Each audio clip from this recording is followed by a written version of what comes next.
Hey guys, welcome back to our channel. In this tech tutorial, we're going to teach you really quickly how you can use the customizable templates for spreadsheets on Google Sheets. It is very simple, guys, and may help you make your spreadsheets and documents on Google Sheets look really professionally made.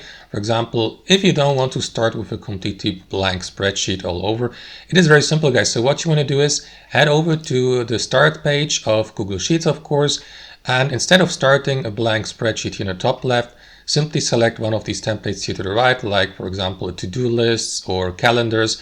And you may expand that list, guys, by simply clicking on the three dots here, on that button here in the top right corner, on that arrow down icon.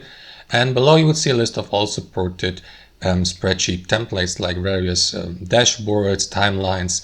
And you may apply these and customize these according to your own imagination and taste, and simply fill these with data. So let me go with that wedding planner here for demonstration purposes. If you're planning your own or one of your friends' wedding, you may use that one here, for example, and create, for example, guest lists, or simply go through that list here and fill it with data, add more columns, rows, and so on and so forth, guys. So that's how you use templates. And as you can see, these templates may even contain tabs and more sheets here at the bottom, like for example dissected into section tabs, to-do list, scheduling, guest list, invitations to venue, for example, if it is a wedding planner. So guys, you may customize these as well by simply heading over to them.